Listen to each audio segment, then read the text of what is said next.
The p-value. There are different definitions other than the one I gave in the previous video. Another definition that some people use is they say, well, what was the sample mean that you achieved? In the previous example that I gave you, we said that we looked at a sample of students to see how much time they spent studying, and they actually spent 4.1 hours a day studying. The p-value would be the probability of finding a sample of students that study for 4.1 hours or more.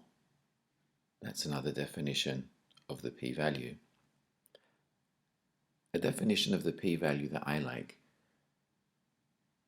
or a way of looking at it, is that the p-value represents the amount of agreement we have with the null hypothesis. So the higher the p-value, the higher the agreement with H0 or the null hypothesis. If the p-value agrees with the null hypothesis, then the conclusion should be do not reject H0. What is the level of agreement of the p-value with the null hypothesis that suggests it's large enough to agree with it? Well, so long as the p-value is greater than alpha, that shows agreement with the null hypothesis. And I like to think of it in that way. So let's look at how to do some more calculations, not just the ones I showed you of the p-value. So when the population standard deviation is known, so let's move to here. When the population standard deviation, sorry guys, when the population standard deviation, that's this population standard deviation, when it's known, I just put a check mark. And there's a couple of scenarios, or there's 3 scenarios in fact. One scenario is that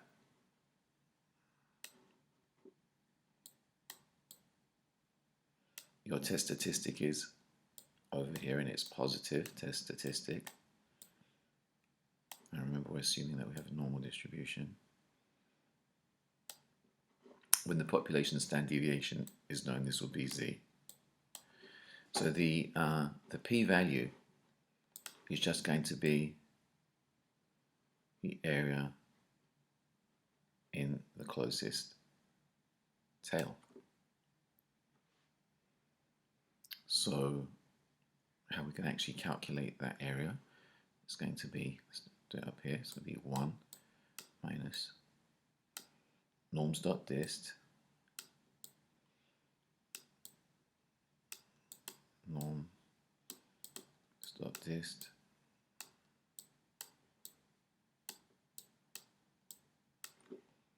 and then we're just going to put in whatever the value of the test statistic is, which is this value that's in here. We're going to put that value in there, and then we're going to put a 1 or a true.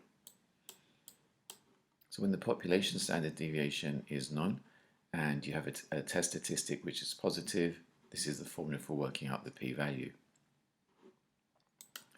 Well, what happens if the test statistic happens to be negative? So let's put the test statistic, negative is to the left of 0.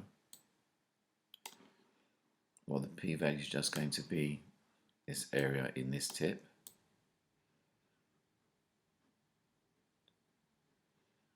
So that's just going to be norm.s.dist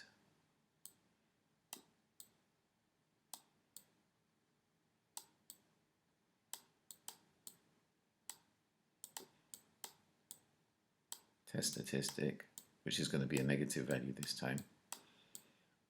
Test statistic.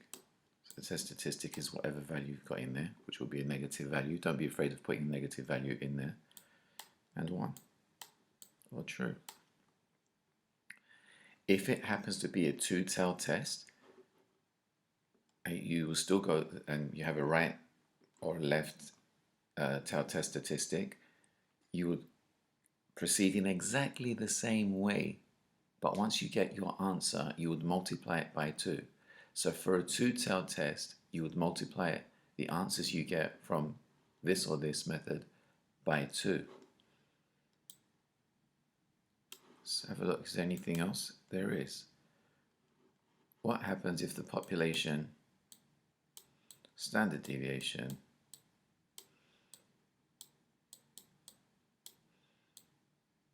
sigma is not known? And let's suppose we have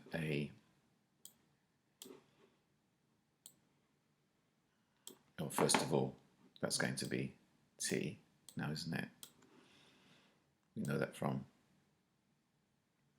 before. And let's suppose we have a test statistic which is positive, right here, it's to the right. And test statistic is just going to be this area. And it's going to be 1 minus t dot dist.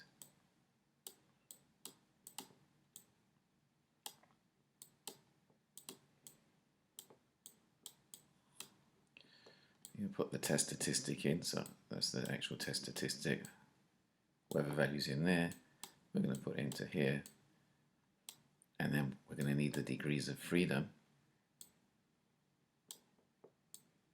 which for now are going to be n minus 1 and 1. And finally, what happens if population standard deviation is not known? That means it's going to be t 0, but your test statistic is this negative value, it's to the left of 0. P-value will be equal to this area in here. So we just have to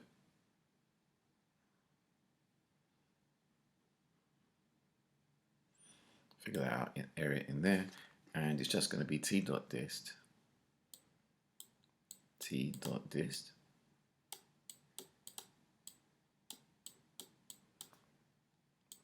test statistic, which again is the value we take from here for the test statistic, degrees of freedom, and then 1 or true. And again, if the population standard deviation is not known, and it's a two-tailed test, and the test statistic is positive, you work it out like this, multiply it by 2 to get the actual p-value. And likewise, if you have a two-tailed test and the test statistic is negative, you start off by working this value out and you multiply it by 2 to get the p-value.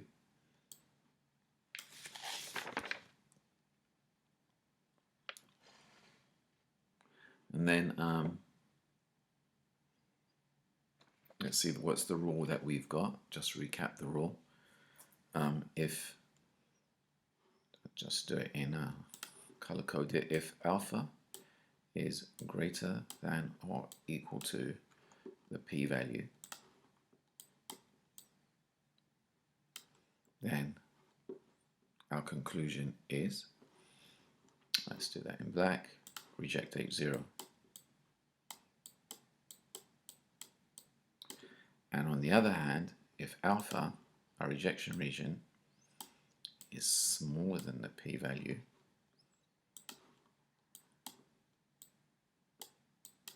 then our conclusion would be do not reject H0.